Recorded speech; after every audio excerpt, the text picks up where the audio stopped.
Hello, my name is Raquel García Llorente. I am an analyst at Elcano Royal Institute. And first of all, on behalf of Elcano and of TEPSA, I would like to thank you very much for being here today with us and for showing your interest in this event. For us, it has been a real honor to see how much interest this event has drawn. The aim of this activity, indeed of the Spanish presidency of the Council of the European Union, is to bring together high-level decision makers, experts, and also the civil society in order to analyze the priorities and the challenges of the upcoming semester. Today, we open a 2-day discussion where we want to talk and to discuss about all the dossiers that are going to be on the table during this Spanish presidency. And a lot of things come to my mind: energy market, fiscal rules, the enlargement dossier. So I don't want to take a lot of time of you. I just wanted to remind you that this event has been co-organized by Elcano, which is the leading Spanish think tank here in Spain on international affairs and strategic affairs, and also one of the leading think tanks in Europe and in the world, and also by TEPSA, the Trans-European Policy Studies Association, which is the first European research network in the field of European affairs. Finally, this event has also been co-organized by the Barcelona Center for International Affairs, CIDOB. Thank you very much, and supported by the Spanish Ministry for Foreign Affairs, European Union and Cooperation, and by the representation of the European Commission here in Spain. Thank you very much. So, without further delay, I would like to proceed with the opening remarks. So let me introduce you, first of all, to José Juan Ruiz, who is the chairman of the Elcano Royal Institute. So, José Juan, the floor is yours.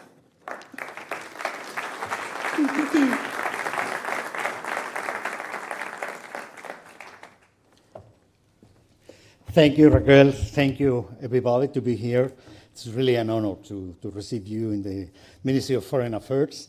I want to thank the Ministry for all their help in trying to organize this meeting. It has been really great. And I think we have 2 days in front of us to discuss very, very important topics. And I'm looking forward to hear and to listen to what you have to say. I'm an economist. That's as a disclaimer in front of all of you. I believe in catching up. We are 10 minutes later. My 2-cent contribution is to keep this remark very, very short. I think I have made the best to welcome all of you here. Therefore, let's start. Let's begin our discussion. I am completely sure that we are going to have very interesting discussion. And thanks again for being in Madrid, for having accepted the invitation of the Real Institute Elcano to be here to discuss and to create a better Europe. Thank you, everybody.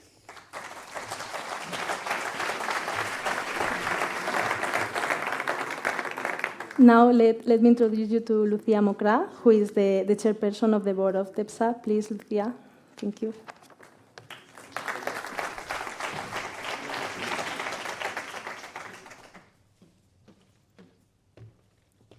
Thank you very much. I'm really happy and honored to be here on the name and on behalf of TEPSA. I would like to welcome all who are present here and also online. Let me firstly thank to the organizers, Elcano and CIDOB, as the institutes who are the partners and members and associate member of the TEPSA Network, and also the Ministry for hosting us, for having us in this wonderful time of the year, but on the other side, very challenging time of the year and of the order at all.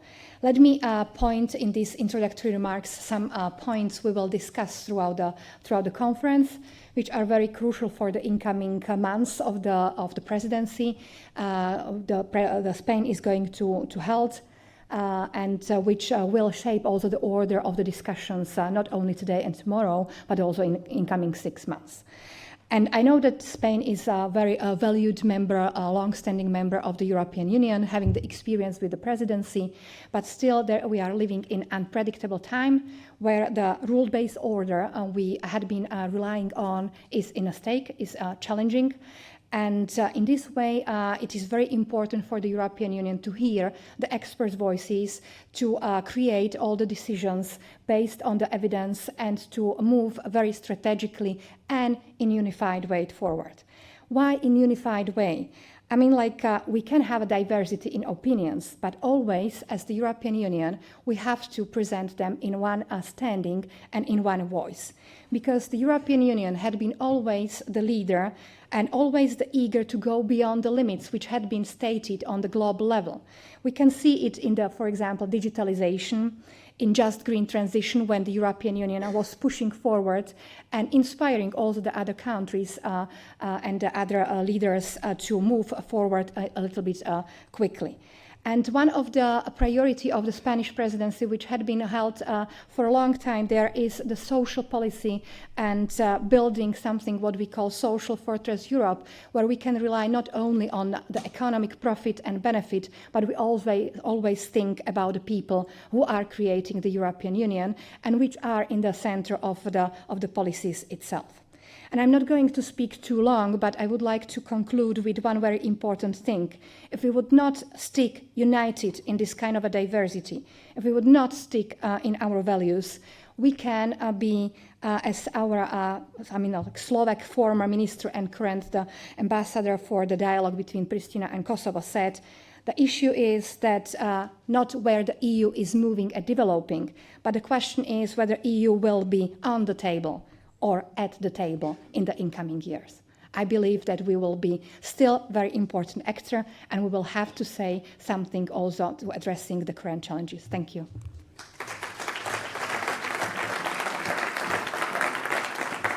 Thank you, Lucia. Now, Carme Colomina, please come to the stage. She is Senior Research Fellow at the Barcelona Center for International Affairs. Thank you.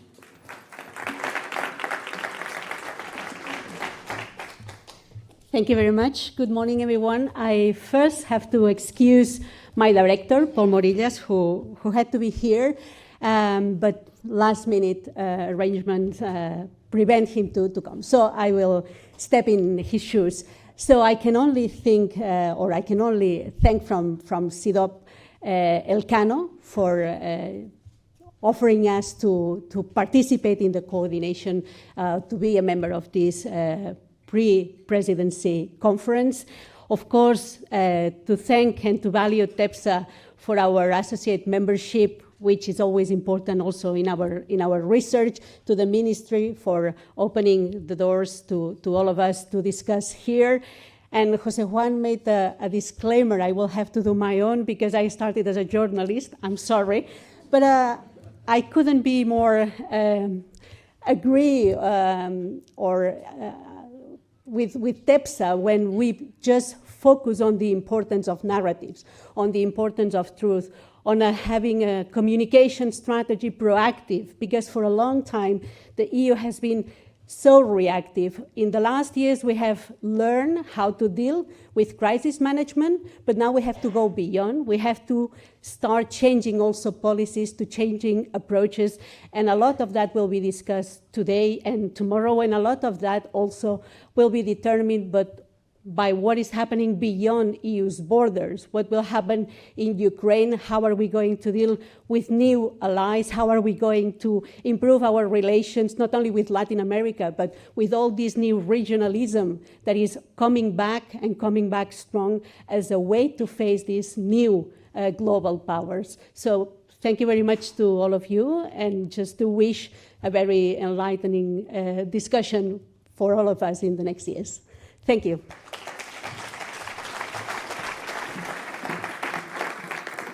Now I would like to give the floor to Juan González Mellizo, Head of Communication of the representation of the European Commission here in Spain.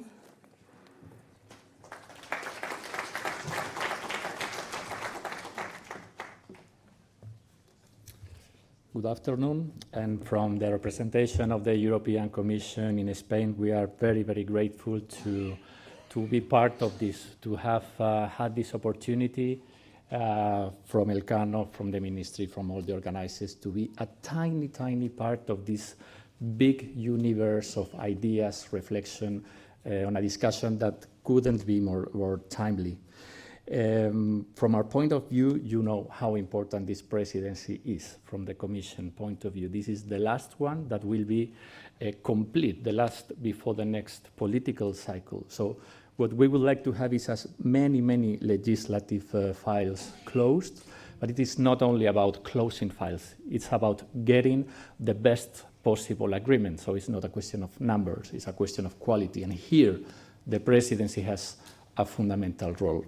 So here we are in the Commission, not deciding anything in this period, but trying to support the presidency and the Parliament to get the best possible agreement. And from the substance, it's wonderful to have Elcano and all this type of events to help us going through that. I think the program reflects very well all the priorities that are the priorities not of the European Commission, but the European Union as a whole. Maybe I would mention one that I don't see in the program, but I'm sure it will come up during the discussions today, and it's the budget, the money. Commissioner Hahn, responsible for budget, is precisely today in Madrid, preparing already the next multi-annual financial framework, the revision that the presidency will have to deal with, because it is not only with legislation, but also with funding that we can face the challenge of Ukrainian and Russian war and many other issues that we have on the table. I'm finishing also disclaimer. I work in communication, and I think that the presidency is a wonderful opportunity to communicate here in Spain what the European Union does, not only for stakeholders, not only for businesses, not only for academia, but also for citizens. Thank you for your attention and enjoy the conference.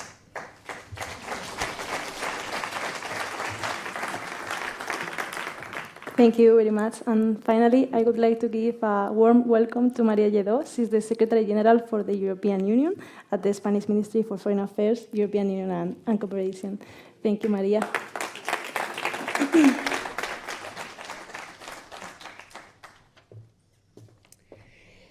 So, dear friends, for us it's a pleasure to host you here in this ministry. This event is very much important for us. So, without a doubt, the TEPSA Network is the most relevant in terms of research on European affairs, so it's a pleasure to have you here for these 2 days. We will listen to your ideas and proposals for the next semester. In fact, we have already done so somehow, because we already have read with interest the recommendations for the presidency of the TEPSA Network that you published a few days ago. The Spanish presidency efforts do not start on July the 1st, but it's been a very long process that we have been preparing for almost 2 years.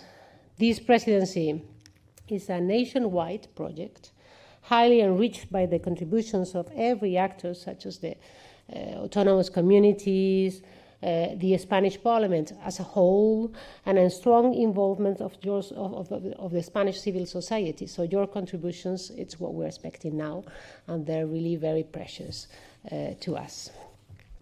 The Spanish presidency of the Council of the European Union will be a unique opportunity to show how Spain can defend the European project, and we are going to show how, what we have to offer to this European project. It will be, as you know, the 5th time in which Spain assumes this leadership position since its integration into the European project in 1986. We are a big member state of the Union, and one of the most, and I would like to underline this very much, one of the most pro-European countries, so we take on this challenge with determination. Given that it will be a closing presidency before the end of this EU legislature, the 6-month period aims to conclude a large number of legislative dossiers. We therefore have an institutional responsibility ahead of us as an honest broker to bring positions closer and move the European Union forward. These dossiers are of utmost importance for European citizens, such as the European Health Union, the revision of fiscal government rules, or the reform of the electricity market. All this without forgetting that we need to look towards a broader political horizon. Preserving the unity of the member states in support of Ukraine is fundamental in this regard, because Europe has everything at stake in this war. This unity is precisely what we are witnessing today in Moldova at the summit of the European Political Community, or in Vilnius at the meeting of NATO Foreign Minister, where, by the way, my minister is. You already know many of the milestones of the Spanish presidency on which we have been working for a long time. The EU-SELAC summit that will be held in July will be of great importance for both Europe and Latin America and the Caribbean countries, as we share fundamental values and geostrategic interest. So Spain aims to consolidate an agenda for the future, establishing a structured and permanent dialogue that we will strengthen the bi-regional relationship. Also, the informal European Council, to be held on the 4th and 5th October in Granada, or the next summit, of course, of the European Political Community, which will also be held in Granada, back-to-back to the informal Council. It will be a presidency that places the European people at the center of its policies through the conclusion and advancement of the many dossiers we will seek to improve the daily lives of European citizens. So, in conclusion, we are ready to face the challenge because of the preparatory work which we have been carrying out for almost 2 years, enriched by the contribution of every actor, the diplomatic muscle on which the Spanish presidency will rely, the support of a clearly pro-European society. So we assume the presidency of the Council with confidence and determination, and we will devote all our efforts to continue building the European project. Thanks very much, and welcome to this headquarters.